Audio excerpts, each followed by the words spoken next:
numéro 5, oral d'examen SIAP 3.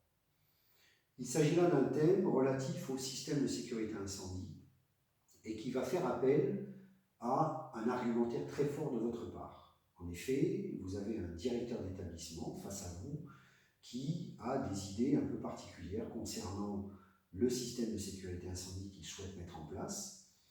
Il va falloir avoir un argumentaire très fort de votre côté et aller chercher des bras de levier importants, indémontables, de manière à faire entendre raison au chef d'établissement qui vous sollicite. Je vous lis le thème. Je suis chef d'établissement d'un groupement de maisons de retraite composé de 4 structures indépendantes. Des travaux de création d'un 5e établissement sont prévus et j'envisage de déroger au SSI catégorie A pour mettre des DAAF, détecteurs autonomes avertisseurs de fumée. Il s'agit de détecteurs réservés à l'habitation, collective ou individuelle, qui n'ont pas lieu d'être dans un établissement de type J. Mais nous y reviendrons. Qu'est-ce que sont les DAAF et est-ce autorisé? Première question, en tout cas 2 questions qu'on vous pose là. Ensuite, plusieurs fois, j'ai été sollicité par des familles pour faire rentrer dans la structure des éléments de décoration et du petit mobilier appartenant aux résidents. Est-ce autorisé? Donc, 2e élément de réponse qui va vous pousser à aller chercher un argumentaire très simple et factuel dans le règlement de sécurité, et notamment au travers des dispositions particulières du type J. Première question qu'on nous pose, qu'est-ce que sont les DAAF et est-ce autorisé? Détecteurs autonomes avertisseurs de fumée sont des détecteurs réservés à un usage privé, chez les particuliers, que ce soit dans des habitations collectives ou que ce soit dans des habitations individuelles. Il n'y a pas lieu d'implanter dans un établissement recevant du public de tels équipements. Alors, si la direction de l'établissement s'entend répondre à une chose comme je viens de l'évoquer, il y a fort à parier qui dit, écoutez, votre point de vue m'intéresse, mais néanmoins, financièrement parlant, économiquement parlant, je préfère installer des DAAF plutôt qu'un SSI catégorie A. Et vous m'excuserez, étant chef d'établissement, j'ai encore pouvoir de décision sur ce que je veux faire dans mon établissement.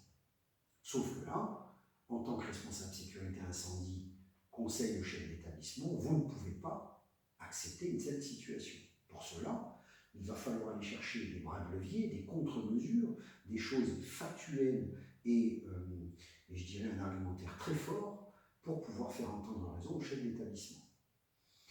Dans un établissement de type J, qui a cette particularité d'accueillir un public vulnérable, incapable de pouvoir se mobiliser seul pour réaliser son évacuation ou sa mise en sécurité, ou parce que ce sont des personnes handicapées, peut-être qu'ils n'ont pas la capacité intellectuelle de pouvoir faire cette évacuation, ou même de se rendre compte du danger. Vous avez donc un article majeur qui s'appelle « Principes fondamentaux de sécurité dans les établissements de type J » et il s'agit notamment de l'article J3. Dans cet article, un certain nombre de mesures et de postulats sont dictés, et notamment la généralisation de la détection automatique d'incendie. La vulnérabilité des occupants est contrebalancée par tout un arsenal de mesures telles que la formation du personnel, de manière certaine et intensive, des exercices, une conception renforcée du bâtiment et un usage massif de la détection automatique d'incendie. À partir du moment où les principes fondamentaux de sécurité dans cet établissement imposent une détection automatique, il ne peut pas être entendu autre chose qu'un SSI de catégorie A. Donc, les DAAF n'ont pas lieu d'être dans cet établissement. Donc, ce n'est pas autorisé. Votre point de vue doit être clair par rapport à ça. Et le seul argument valable que vous pouvez opposer à la direction de l'établissement, à ce moment-là dans votre discussion, sera d'évoquer le J3 et cette nécessité absolue d'avoir de la détection automatique d'incendie.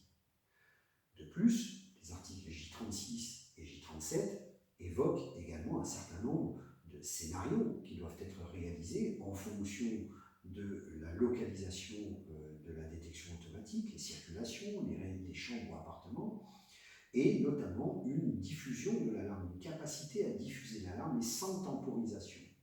Un DAF ne peut pas diffuser une alarme autrement que localement dans la chambre, et à aucun moment vous n'entendrez l'alarme ailleurs dans le bâtiment. Le J37 est très clair par rapport à ça.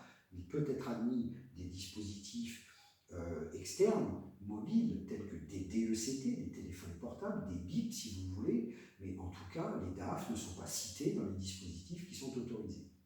De plus, il doit y avoir des tableaux répétiteurs qui sont le report de l'alarme dans les offices de soins ou à un endroit où il y a du monde en permanence. Le DAF ne permet pas de faire fonctionner de tels équipements. Donc, définitivement, les DAF ne doivent pas être autorisés dans ce type d'établissement.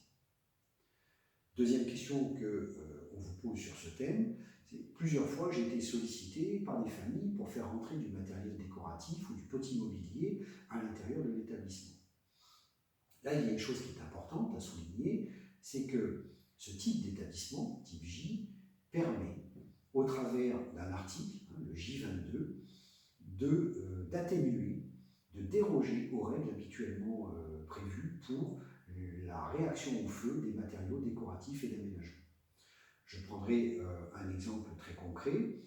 Il est notifié dans l'article J22 que dans les chambres et les appartements, les dispositions prévues de l'article AM1 à AM14, c'est-à-dire en butée des gros mobiliers, ne sont pas applicables à l'intérieur des chambres et des appartements. Alors déjà, d'une part, c'est applicable dans les parties communes, mais dans les chambres et les appartements, afin de ne pas déraciner plus que ce qu'ils ne le sont les personnes âgées ou les personnes handicapées, on autorise à ce que du petit mobilier qu'ils ont toujours connu dans leur chambre ou dans leur appartement, ou que des éléments décoratifs qui leur rappellent la maison puissent être intégrés à l'intérieur de ces chambres et de ces appartements.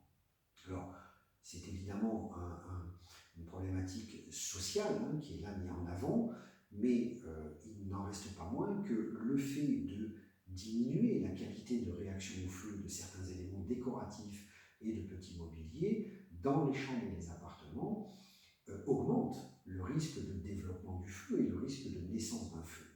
Donc, c'est une mesure qui est également à prendre en compte, et je pense notamment aux fumeurs. Souvent, les directions d'établissement vous disent ah mais il est autorisé par le règlement de sécurité, c'est un lieu privatif, je n'ai pas à intervenir à l'intérieur de la chambre. Si le papy, la mamie ou la personne handicapée souhaite fumer dans la partie qui lui est dédiée, qui est donc privative, eh bien je le laisserai faire.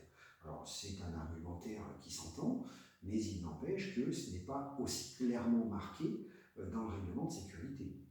L'article J40, dans le paragraphe 2, précise que si des locaux fumeurs sont autorisés, ils doivent être repérés, dotés d'un cendrier. Donc, si vous cumulez la diminution de la réaction au feu des éléments de petits mobiliers décoratifs dans une chambre et que de surcroît vous autorisez la personne de fumer, vous avez quand même une conjonction qui laisse à penser que le départ de feu, la capacité de faire démarrer un feu, s'en voit facilité. Donc il sera important dans votre réponse d'apporter cette atténuation et de dire oui, vous avez parfaitement le droit d'autoriser du petit mobilier ou des éléments décoratifs à l'intérieur des chambres et des appartements. Soyons vigilants sur la partie autorisée fumée, parce que cela peut conjuguer, les deux choses peuvent amener à une situation dangereuse. Donc, c'est un thème qui va mobiliser chez vous une prise de position, un avis tranché, mais qui sera argumenté et vous vous appuierez sur du règlement de sécurité pour pouvoir argumenter tout cela. Donc, il est important dans ce thème-là de ne pas plier, de faire voir au jury que vous êtes là pour être une contre-proposition constructive, bien évidemment, et réelle et réglementaire, face à votre direction d'établissement. Et ce n'est pas parce qu'il y a un haussement de ton, il y a des menaces, quelles qu'elles soient, dites ou non dites, que vous devez plier et laisser faire les choses. Voilà. Puisque ça pourra vous être reproché, d'ailleurs votre responsabilité sera inévitablement engagée si vous n'arrivez pas à faire respecter cet état de fait. Les DAF sont interdits dans les établissements tels que celui-ci, et le petit mobilier et les éléments décoratifs sont autorisés dans les chambres et les appartements uniquement, bien évidemment. À vous de travailler sur votre fiche. Nous vous attendons avec impatience pour la restitution en visio avec un formateur expérimenté et compétent en SIA3. N'oubliez pas de prendre rendez-vous dans quelques temps. Prenez le temps de faire votre fiche. Les coordonnées pour la prise de rendez-vous apparaissent à la fin du petit module de formation. À très bientôt. Merci pour votre écoute. Au revoir.